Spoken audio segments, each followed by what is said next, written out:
ኮሜንቶች በፓይተን ላይ ብዙ አገልግሎቶች አሉ። ኮሜንቶችን ለምን እንጠቀማለን? አብዛኛው ጊዜ ዴቨሎፐሮች በጣም ነው የሚጠቀሙት። ከነዛ ውስጥ ኮዱን ግልጽ ለማድረግ ለማብራራት ይጠቀማሉ፣ ለማንበብ እንዲመች።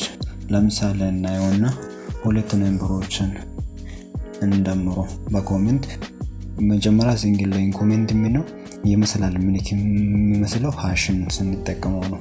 ስለዛ ሁለት ነምበሮችን add to number የሚለውን ኮሜንት ልጽፎ add ከዛ የሚያንብበው ሰው ያ ኮድ ከተጻፈ በኋላ ምን እንደሆነ ይህን ኮድ መረዳት ይችላል፣ ማንበብ ይችላል፣ ግልጽ ያደርግለታል ማለት ነው። x is equal to 7 y is equal to 8 sum is equal to x plus y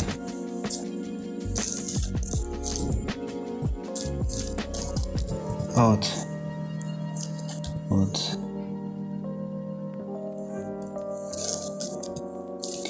parent sum እዛ የደመርኩትንም ምን ያ ሪዴብል እንዲሆን አውትፑቱን ራሱ ይሄ አውትፑት ነው። ይሄ ደግሞ ይሄ ሁለት ነምበሮች ሳም ነው እያለን ለመጻፍ ኮሜንት ኤክስፕሌን ለማድረግ አገልግሎት ላይ ይጠቅማል። ከዛ ራን ብናደርገው አውትፑቱን ያወጣልናል።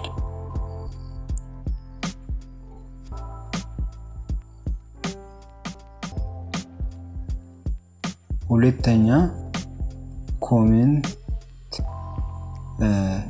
ኮድ ኤክስኪዩት ሲያደርግ እንዳይሆን ለማድረግ ይረዳናል።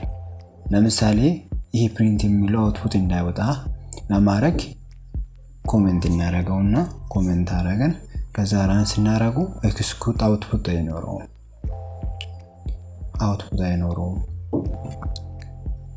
ይህ ሲንግል ላይን ኮሜንት ነው። ማልቲፕል ላይን ኮሜንት ለመጠቀም ደብል ኮትን 3 ጊዜ እንጽፋለን።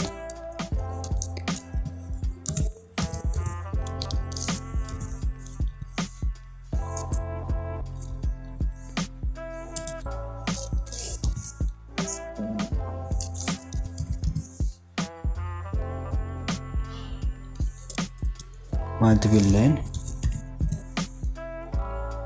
ላይን ኮሜንት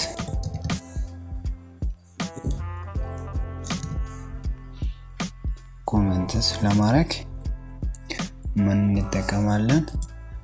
ደብል ኮትን 3 ጊዜ እንጽፋለን። 3 ከዛ ይሄ የፈለገ ነው ነገሮችን በዛ ውስጥ መጻፍ እንችላለን። ለምሳሌ ወይም ፈርስት የሆነ ትዕዛዞችን ኤክስፕሌን ለማድረግ ፈርስት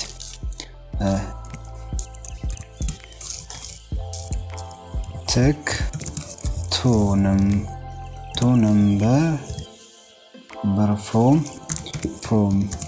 user. Second assign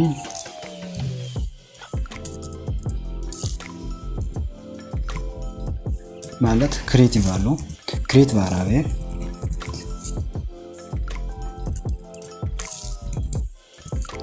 create variable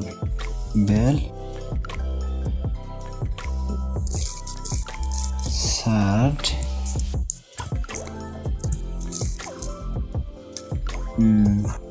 add ከዛ fourth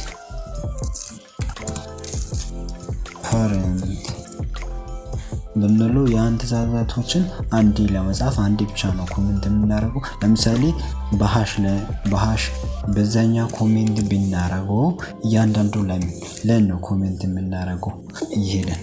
ያን ጊዜያችን እንዳናባክን ለመቆጠብ ማልቲፕል ላይን ኮሜንት እንጠቀማለን። ማልቲፕል ላይን ኮሜንት